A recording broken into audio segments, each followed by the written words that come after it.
Teman-teman, kembali lagi bersama saya Surya Dusman Algayani. Dalam kesempatan kali ini, kita akan ngobrol dengan Asipa Pinta Tiara, mahasiswi Perdagangan Internasional dan Logistik Universitas Kahraman Maras, Sucu Imam. Bagaimana beliau sampai bisa ke Turki dan kuliah biaya mandiri di Turki? Langsung saja kita ngobrol dengan Asipa. Assalamualaikum, Asipa. Waalaikumsalam warahmatullahi wabarakatuh. Gimana Bang Istri ya kabarnya? Alhamdulillah, baik. Ini lagi hujan ini di luar, di London. Hmm, Di Turki gimana kabarnya? Sehat? Alhamdulillah sehat Bang. Di sini udah pukul 12.23 sekarang. Ya, ini Oh, masih setengah 11 ya. Masih setengah 11. beda Hari ini 2 nggak jam kuliah ya? berarti ya. Iya, beda Enggak 2 Bang. jam. Mm. Enggak, hari ini lagi nggak kuliah Bang. Lagi kebetulan kita baru siap ujian, jadi sekarang tinggal nunggu nilai lagi. Udah semester? Baru semester 1. Baru semester 1 ya. Ini kan tadi jurusan Perdagangan Internasional dan Logistik di Universitas Kah- Kahraman Maras, Suci Imam. Jadi bisa diceritakan ke teman-teman motivasi mengambil jurusan ini dan di kampus ini ke Turki. Jadi sebenarnya motivasi untuk ngambil jurusan ini, kenapa ngambil perdagangan internasional? Dulu sempat saya itu sempat sering lah nemenin nenek gitu jualan, jualan di pasar pagi gitu atau jual kopi. Kalau di tempat saya kayak di Aceh sering jual kopi, terus jual sayur-sayuran. Pokoknya sering temanin nenek gitu. Jadi seperti kok seperti ada rasa cinta tersendiri untuk jurusan bisnis ini gitu. Jadi waktu waktu kuliah jadi kayak pingin, oh ini kayaknya ngambil jurusan perdagangan internasional aja. Awalnya pengen mau ngambil jurusan manajemen bisnis, tapi kayak baru setelah menelusuri lagi, akhirnya tertarik dengan perdagangan internasional. Gitu. Untuk Ya, universitas, kenapa ngambil universitas ini? Sejujurnya dulu saya belum tahu universitas ini sebenarnya, tapi karena waktu saya ke Turki, saya mandiri, tapi saya melalui agen gitu. Jadi nggak benar-benar mandiri. Waktu melalui agen, eh, mereka mendaftarkan beberapa kampus. Saya lulus ada di 2 kampus, tapi di kampus yang sebelum yang satu yang lainnya lulus di jurusan yang tidak saya inginkan. Dan kebetulan lulusnya di kampus ini lulus di jurusan yang saya inginkan, makanya saya ngambil di kampus ini. Gitu. kampus yang satu lagi apa namanya? Di kampus Kastamonu, Kastamonu University di Turki juga. Di kotanya? Kota Kastamonu. Kota Kasama. Hmm. Ini kalau dari ibu kota Turki, jauh nggak tempat Sipa ini? Kalau dari Ankara sendiri, ibu kota Turki, sekitar 7 jam 8 jaman. Tapi kalau dari Istanbul, perjalanan darat itu 17-18 jaman. Oke, jadi itu motivasinya tadi. Jadi dari pengalaman tadi ya, Iya. melihat nenek menemani nenek. Dan tadi disebutkan masuknya itu melalui agen, berarti ini nggak langsung daftar ya ke kampus ini. Nah, Iya, mereka mereka yang daftarkan ke kampus itu. mereka yang daftarkan, Mm-mm. mereka yang daftarkan ke kampus itu. Nah, Sipa sendiri tahu informasi agen ini dari siapa? Agen ini saya cari tahu sendiri dari Instagram. Jadi waktu waktu saya kelas 2 SMA, waktu saya kelas 2 SMA itu nggak ada niatan masih ke Turki gitu untuk kuliah ke luar negeri. Tapi setelah ada satu kakak kelas saya yang waktu di pondok pesantren waktu itu, dia kebetulan nyambung ke Turki gitu. Dia lanjut pendidikannya di Turki. Dari situ mulai rasa kayak ada ketertarikan gitu dengan Turki. Ada apa dengan Turki gitu. Biasanya orang dari pondok pesantren pasti melaju ya pasti ke Mesir, ke Kairo, kemana gitu. Ini kenapa Turki gitu. Jadi saya seperti penasaran. Waktu saya cari tahu tentang informasi Turki di media sosial saya, disitulah tiba-tiba seperti ada informasi-informasi itu seperti datang sendirinya gitu. Setelah dari situlah saya tahu agen tersebut. Oke, jadi motivasinya dari kakak kelas tadi ya, secara Iya, nggak langsung ya. Kemudian setelah browsing di media sosial, ketemulah dengan agen tadi informasinya. iya benar. Ya, kenapa sampai memilih Turki sih Pak, nggak negara lain? Kenapa memilih Turki? Seperti itu tadi. Saya Seperti itu nggak tadi ya ada, ceritanya. Mungkin iya ada nggak ada alasan khusus begitu. alasan khusus. Enggak. Enggak tahu kenapa, tapi saya awal ketertarikan saya dengan melihat kakak kelas saya tadi, seperti kenapa Turki gitu, membuat saya penasaran gitu. Penasaran saya itu membuat kayak tertarik gitu. Saya Turki kan Turki itu budayanya kan banyak gitu. Saya salah satu pencinta budaya gitu dan dengan budaya yang berbeda seperti ada rasa ketertarikan tersendiri bagi saya gitu. Oh, Turki menarik ya ternyata Turki ini gitu. Satu lagi kalau negara lain seperti negara Jepang atau yang lainnya gitu pasti ada maksudnya Islamnya juga nggak terlalu kuat gitu. Tapi di Turki Islamnya juga Islamnya Islamnya juga kuat, Islamnya juga kuat, modernnya juga dapat gitu. Jadi makanya saya memilih Turki gitu. Ada rasa nyaman tersendiri melihat negara Turki. Oke, nyaman tersendiri setelah melihat negara Turki. Nah, setelah di sini bagaimana? Setelah di sini apa yang saya rasakan ternyata iya sebenarnya biasanya kalau saya orangnya biasa kalau pergi ke luar kota kayak rasanya pengen cepat pulang gitu, maunya pulang gitu. Tapi setelah di sini kayak oh ternyata nyaman gitu nggak ada nggak seperti kita berada seperti saya merasa berada di tanah kelahiran sendiri gitu. Oke. Kerasan ya. Di Turki nyaman, kemudian enak juga, aman. Dan dari sisi pendidikan, setelah Sipa di sini, bagaimana Sipa melihat pendidikan di Turki, pendidikan tingginya, kampusnya? Pendidikan Turki menurut saya sangat luar biasa karena di sini pendidikan sangat sangat didukung oleh pemerintah setempatnya juga. Mereka lebih mengutamakan pendidikan di sini daripada yang lain gitu. Bahkan bahkan di sini orang Turki sendiri pun untuk kuliah, untuk sekolah, untuk pendidikan digratiskan gitu. Untuk apa namanya? Untuk warga asing juga mereka sangat welcome. Pendidikannya sangat bagus menurut saya. Ya, masyarakatnya sendiri gimana terhadap warga luar? Masyarakatnya, masya Allah sangat luar biasa karena mereka sangat terbuka untuk mahasiswa asing, ramah, baik, apalagi mereka kalau tahu kita bisa dengan bahasa mereka gitu, jadi mereka sangat wah masya Allah gitu, kamu bisa bahasa Turki gitu, ya bisa gitu, kayak merasa bangga mereka dengan kita, Ya, bangga, merasa dihargai, iya senang ya. merasa dihargai, Jadi benar, ada orang yang bisa menuturkan bahasa mereka itu sesuatu banget ya, supaya. iya. Benar. Sipa udah berapa lama nih di Turki? Satu semester, dua? Saya 1 semester di sini. Harus Hmm, setahun saya tapi saya udah 2 tahun di sini. Kenapa? Karena sebelumnya 1 tahun yang lalu. Jadi kalau kita mau kuliah ke Turki itu kalau ke negara-negara lain kita pasti bahasa Inggris pakai bahasa Inggris. Tapi di negara Turki sendiri mereka sangat sangat menghargai bahasanya. Tapi makanya dengan itu mereka membuat kursus bahasa untuk mahasiswa-mahasiswa asing gitu.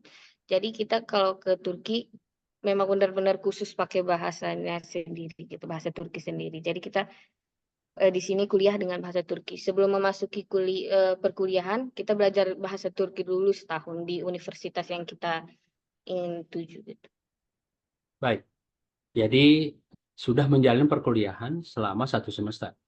Ya, Dan artinya ini sudah tahun kedua ya di Turki, karena iya, setahun sebelumnya itu ada kelas bahasa. kelas bahasa. Artinya bahasa yang digunakan bahasa Turki. Iya benar. Waktu pas ke Turki sama sekali nggak bisa bahasa Turki? Enggak. Jadi enggak sama sekali saya nggak bisa bahasa Turki. Bahkan bahasa Inggris sendiri pun sebenarnya saya nggak bisa. Makanya Nggak bisa. enggak, saya nggak Nggak bisa bisa bahasa sama Turki sekali. sama sekali. Nggak Orang bisa. ngomong bahasa Inggris nggak ngerti. Atau untuk Kak, general speaking bisa. kalau sebagai sedikit saya ngerti, tapi untuk mempraktekkannya sendiri saya belum bisa. Oke. Yang bahasa asing yang bisa, bahasa Arab berarti karena backgroundnya tadi dari pesantren. Enggak, justru bahasa Arab pesantrennya juga saya sebenarnya mondok di pesantren cuma setahun. Jadi setelah itu saya Hmm, pindah ke SMP. baik.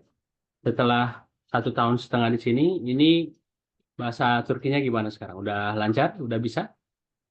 Alhamdulillah udah lumayan lancar karena kalau untuk memang benar-benar lancar kita juga belum bisa memastikan lancar karena memang bahasa Turki memang benar-benar susah gitu sampai sekarang juga masih belajar tapi untuk bahasa sehari-hari insya Allah udah bisa. Bahasa sehari-hari, alhamdulillah udah bisa ya. Apa ada perbedaan antara bahasa sehari-hari dengan bahasa, katakanlah, bahasa Bahasa pendidikan. pendidikan? Ya, iya. Pasti beda ya? Jauh, pasti jauh sangat berbeda. Kayak kita Hmm, belajar, saya kursus tahun tahun lalu, apa yang saya pelajari di kursus bahasa dengan apa yang saya dapatkan di lingkungan sama yang di kampus itu sangat jauh-jauh berbeda. berbeda. Iya. Itu Jadi itu kayak kita kursus di kursusnya cuman ya. cuman kayak memang dasarnya saja gitu yang Hmm. dipelajari. Jadi kita kalau memang benar-benar ingin bisa bahasa Turki itu kita harus mempraktikkan di dunia nyatanya gitu, Mas. Oke. Dalam situasi yang berbeda, misalnya di lingkungan rumah, di pasar, gitu ya, atau di luar kampus situasi informal, itu berbeda nggak bahasa ya untuk diksinya begitu? Beda. Beda Dia ya? sebenarnya sama, tapi waktu cara mereka mengucapkan itu seperti ada yang disingkat-singkat gitu, Hmm. bahasanya gitu. Jadi kalau di kampus kayak formal kan gitu, tapi kalau di lingkungan biasanya kayak mereka menyingkat-nyingkat bahasa mereka. Oke, misalnya seperti merhaba, marhaba, itu beda-beda pengucapan. Kalau kalau merhaba tetap merhaba gitu, tapi kalau Merhaba. eh, misal misal kamu lagi ngapain gitu, napiorsun Hmm. gitu. Tapi kalau bahasa Ya. bahasa bakunya napiorsun gitu. Tapi kalau bahasa Hmm. mereka sehari-hari napion gitu.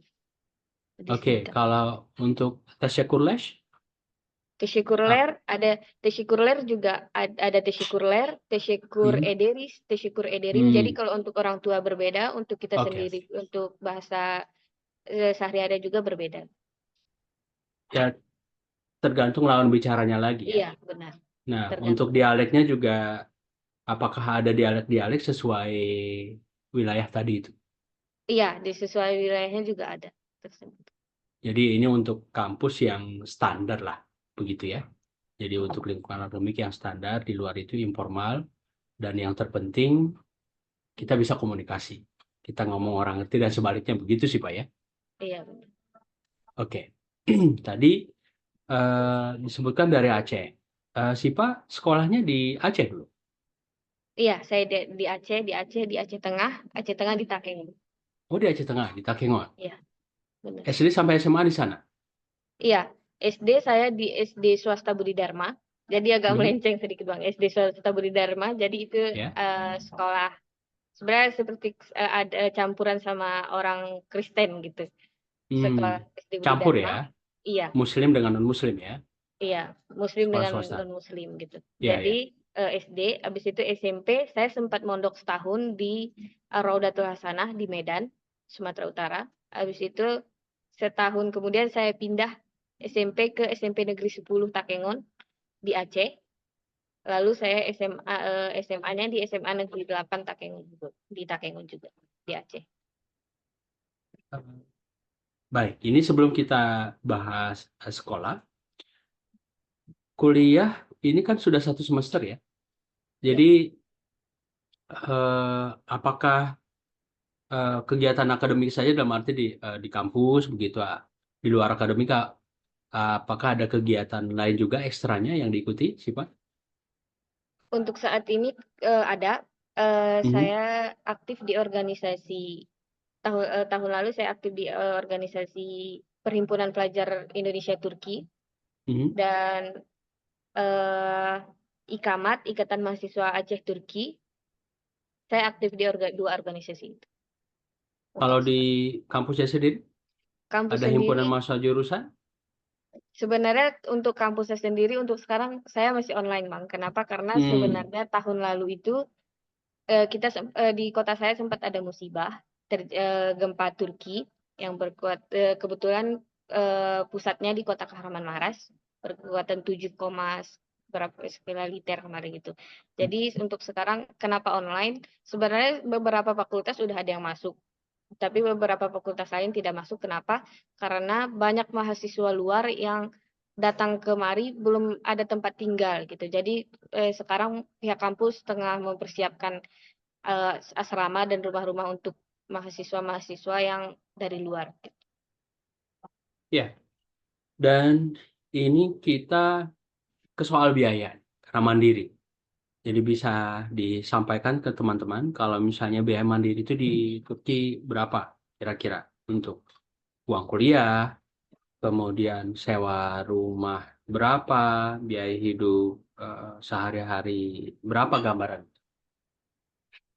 Gambarannya kalau untuk sehari-hari, kalau hitungan per bulannya bisa Hmm, itu udah biaya rumah, jajan kita dan lain-lain itu untuk saya sendiri sekitar 3 jutaan gitu. 3 hmm, jutaan. Itu 3 jutaan itu udah semua di situ asrama, eh, makan, jajan dan lain-lain gitu. Itu berbeda dari uang kuliah lagi. ya, Untuk uang kuliah sendiri untuk jurusan saya pribadi sekitar 3 jutaan. 3 3 juta. juta Iya, satu semester.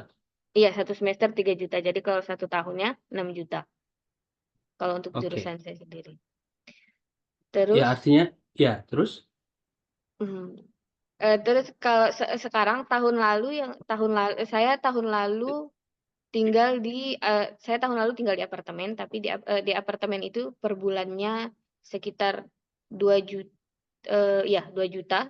2 juta Hmm, itu udah listrik, uang rumah, uang air gitu, gas, semua segala macam, semua udah di situ.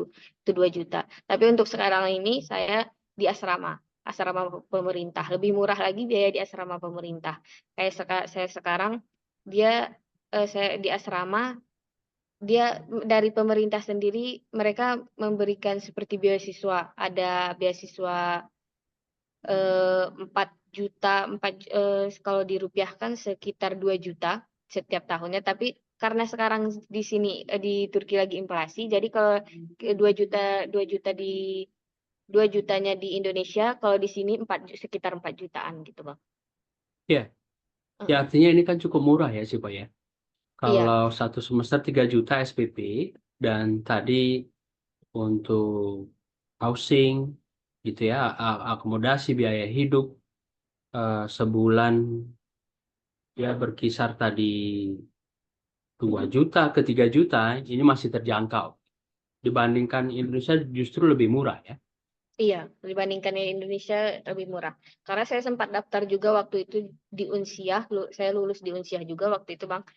Hmm. Untuk jurusan seni budaya sama manajemen bisnis saja itu 15 juta, sekitar 15 jutaan untuk mandiri. Itu per Hmm. semester gitu. Kalau di Iya, sini iya. 15 juta itu sudah jurusan kedokteran. Teman saya kedokteran, biaya kuliahnya saja 15 juta untuk di kampus saya sendiri. Ya, berarti beda. Tiap jurusan itu beda biayanya ya. Iya, beda biayanya setiap jurusan. Kalau kedokteran sama seperti di Indonesia, di sini juga lebih mahal. Benar. Lebih lebih mahal. Ya tentu peminatnya juga besar mungkin ya. Iya, Ya, seperti itu. dan peluang beasiswa ada nggak? Ini kan mandiri. Nah, kalau Mhm. misalnya nilainya bagus, prestasinya bagus, begitu. Apakah ada peluang dari pemerintah Turki, beasiswa atau dari kampusnya sendiri? Ada, kalau untuk beasiswa Turki termasuk apa namanya, peluang beasiswa yang besar untuk Turki, untuk apa namanya, beasiswa Turki Burslari itu Mhm. setiap awal bulan 1 sampai bulan 2 biasanya buka, itu full beasiswa dari pemerintah Turki. Jadi mereka yang Hmm. nanggung semuanya. Ada Turki ada apa namanya? Ada TDV juga, Turki Mhm. Diyanet Vakfı, itu juga ada beasiswanya. Habis itu Turki Burslari juga. Biasanya yang peminatnya yang banyak itu untuk Turki Burslari gitu. Dari kampusnya sendiri ada peluang beasiswa? Dari kampus juga ada, tapi untuk mahasiswa asing agak susah kalau untuk di kampus, Bang, karena mereka lebih mengutamakan untuk apa namanya, untuk masyarakat mereka dulu gitu, untuk mahasiswa Turki Oh, dulu gitu. diprioritaskan ya. Ya, diprioritaskan mereka dulu. Kecuali untuk yang seperti tadi, untuk tempat tinggal begitu ya. Iya, Ada kecuali asrama untuk tempat pemerintah. tinggal.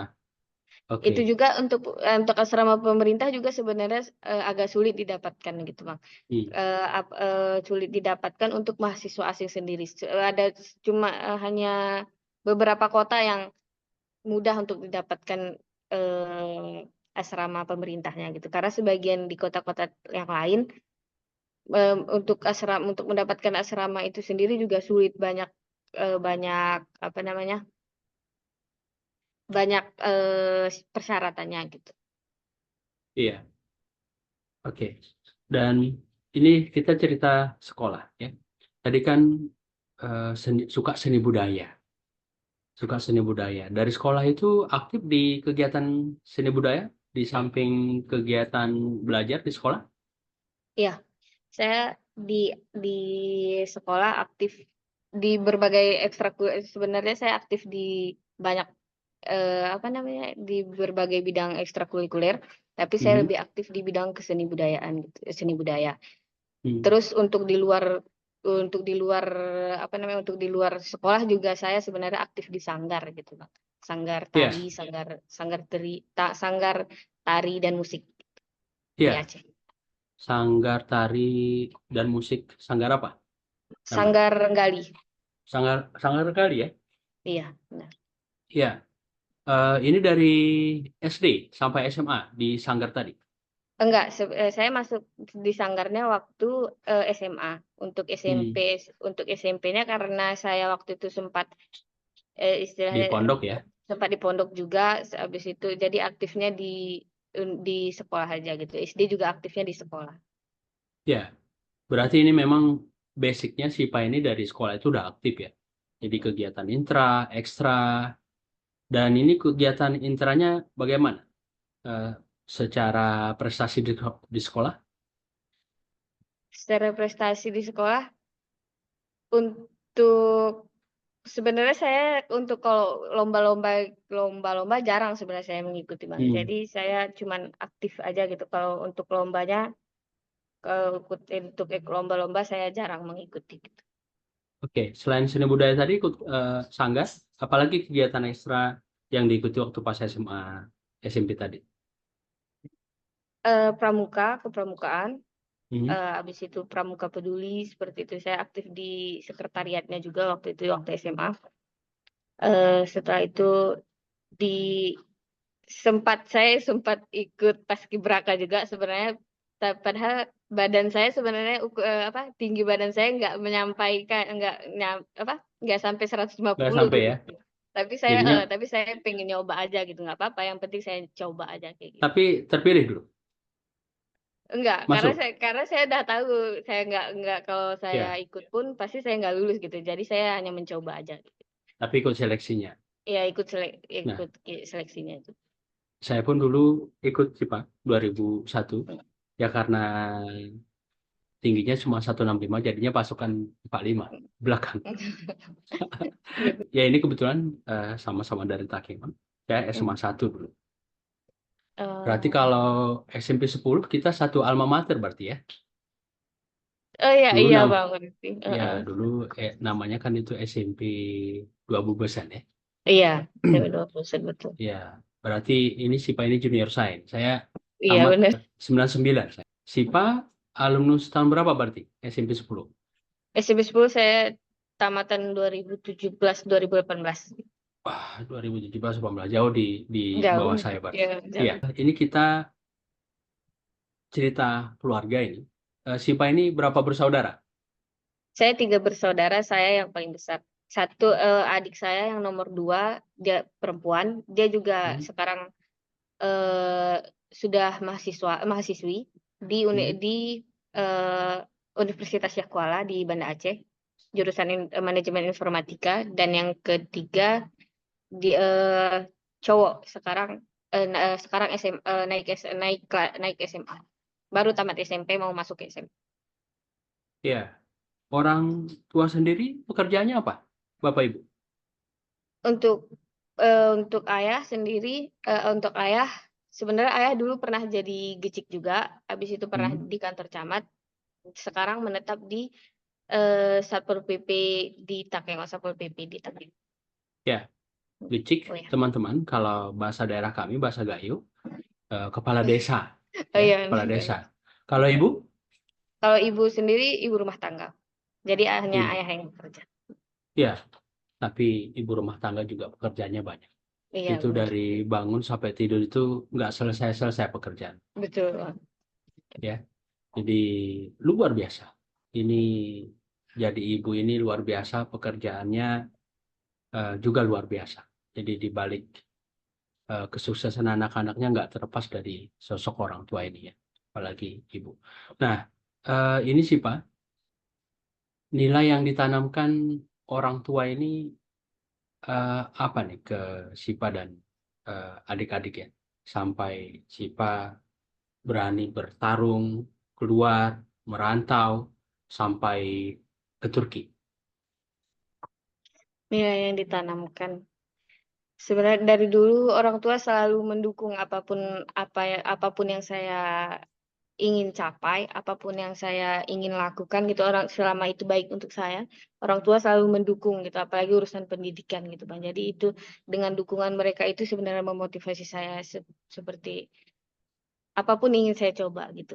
Apapun ingin saya coba yang terbaik untuk saya dan terbaik untuk orang-orang di sekitar saya. Orang tua saya selalu bilang kalau kalau kamu ingin mencapai sesuatu itu kamu harus yakin itu terbaik untukmu dan terbaik juga untuk orang-orang di sekitarmu. Jadi jangan hanya ter, eh, hanya jadi ha- jangan jangan hanya terbaik untuk diri sendiri juga, terbaik untuk dirimu aja gitu. Tapi pekerjaan itu juga bisa bermanfaat untuk orang lain.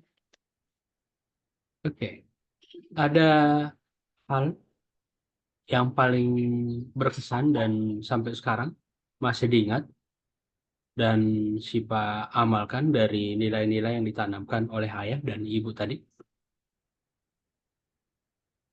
Nilai-nilai kalau dari orang tua yang sampai sekarang saya ingat itu hormat sama orang tua itu yang paling penting, yang hormat sama orang yang paling dewasa, orang yang paling tua sama Hmm, kita, dari kita. Terus eh, disiplin, sebenarnya disiplin. Ayah saya sangat disiplin orangnya, tapi bertimbal balik sebenarnya sama saya. Saya kurang disiplin dari ayah saya. Terus yang masih saya ingat sampai sekarang, orang tua saya selalu mengajarkan apapun itu, selalu jangan pernah tinggal sholat, jangan pernah tinggal berdoa, jangan pernah tinggal ngaji. Apapun dimanapun, apapun yang kamu lakukan, tetap lakukan, laksanakan dulu kewajibanmu. Itu yang saya ingat sampai sekarang, sampai saat ini. ya, luar biasa ya. Ibu sendiri, Sipa? Sama, sama, sama, sama, Sama ya? sama. Untuk Sama. kalau ayah saya, kalau untuk apa namanya nasihat seperti itu, ayah saya juga sering menasehati, tapi kalau urusan karena saya perempuan jadi saya lebih lebih sering ke ibu saya untuk masalah seperti itu gitu. Ya. Dan ini sebelum kita cerita ke Turki lagi, balik ke cerita sekolah. Pas SMA, Sipa, IPA atau IPS jurusannya? IPS. IPS ya. Nah, ini kan linear ya dengan yang sekarang ya. Waktu pas dari sekolah itu sudah plannya mengambil jurusan perdagangan ya, karena memang Iya, terinspirasi dari nenek tadi ya. iya benar. Ya, Terinspirasi dengan nenek tadi. Makanya sebenarnya awalnya dulu saya kan suka bisnis. Saya dulu taunya yang bisnis, biasanya kalau suka bisnis, kalau mau kuliah itu jurusannya pasti ambil ekonomi. Kebanyakan orang pasti ambil ekonomi gitu kan, Bang. Terus banyak juga yang bilang, udah kalau kamu pengen jadi, saya cita-cita saya dulu jadi pengusaha gitu. Jadi banyak orang yang bilang, kalau jadi pengusaha udah jadi pengusaha aja, nggak usah kuliah gitu, buka usaha aja gitu. Tapi saya enggak, saya maunya kuliah dulu gitu. Biarpun eh, saya cita-cita saya cuma pengusaha gitu, tapi saya pengen kuliah gitu. Nggak langsung, saya ingin mendalami bisnis itu sendiri. Jadi kenapa tiba-tiba ke jurusan saya tahu jurusan ini, karena itu tadi saya sering, waktu saya menelusuri Instagram tadi, saya sering ikut seminar-seminar Turki gitu. Jadi seperti ada, dari situ saya tahu apa namanya? Dari situ saya tahu jurusan tersebut. ya. Dengan kata lain, secara ilmunya juga didalami gitu ya. Iya, Nah, kemudian baru secara praktis terjun nanti memulai usaha. iya. Jadi sudah ada plan nanti terjun di usaha apa? Untuk plan sekarang, sekarang sebenarnya belum ada, Bang. Untuk plan sekarang Hmm, mau terjun ke usaha apa, belum terpikirkan sama saya. ya ya. Tapi nanti cita-citanya itu ya, jadi entrepreneur, Iya, jadi berbisnis, jadi pengusaha ya. iya, benar. Ya, mudah-mudahan nanti dimudahkan, apalagi dengan modal kuliah di luar, tentu kan secara mindsetnya lebih, kemudian jaringannya lebih, dan dari awal sudah jadi warga dunia begitu ya. Ini kan modal yang tidak semua orang memiliki modal ini begitu ya sih Pak. Ya, dan ini sudah semester 1 mau semester 2. S1 berapa tahun di Turki? S1 4 tahun gitu. 4 tahun. Mm. 3 tahun setengah lagi ya. Iya, insya Allah. Total 5 tahun berarti. 5 tahun, Sama iya. Kelas pembekalan bahasa. kelas bahasa tadi ya. Oke, dan tadi plannya setelah ini menggarap bisnis. Ya, menggarap bisnis. Oke, Sipa, luar biasa ceritanya. Terima kasih banyak ini. Sudah meluangkan waktu berbagi inspirasi, berbagi cerita buat teman-teman yang menonton podcast ini. Sebagai closing, pesan buat pendengar kita yang menonton podcast ini, terutama adik-adik kita yang ada di Indonesia dan diaspora Indonesia yang ada di luar. Untuk teman-teman yang nonton podcast ini, pesan dari saya cuma eh, apapun masalah kalian yang sedang kalian hadapi sekarang, apapun yang sedang kalian hadapi sekarang, jangan jangan pantang menyerah, jangan pernah menyerah. Apapun yang kalian hadapi sekarang, jangan pernah menyerah. Terus gapai impian kalian, karena dari masalah itu sendiri kita dapat pelajaran, dan dari pelajaran itu kita bisa berubah menjadi lebih baik lagi. Dan apapun yang ingin kalian capai, jangan lupa minta restu dari kedua orang tua kalian, karena itu yang lebih penting. Karena dari restu orang tua itu, apapun yang kalian lakukan insya Allah bisa diwujudkan. Mudah-mudahan semua dilancarkan ya perkuliahan, cita-citanya. Dan Insya Allah. ya, terima kasih sekali lagi Sipa. Teşekkürler. Ya, teşekkürler bilangnya. Rijai dari gitu. Ya, teşekkürler. Ya, Assalamualaikum Teşekkürler. Sipa. Waalaikumsalam warahmatullahi wabarakatuh, Bang. Terima kasih banyak, Bang. Ya, sama-sama.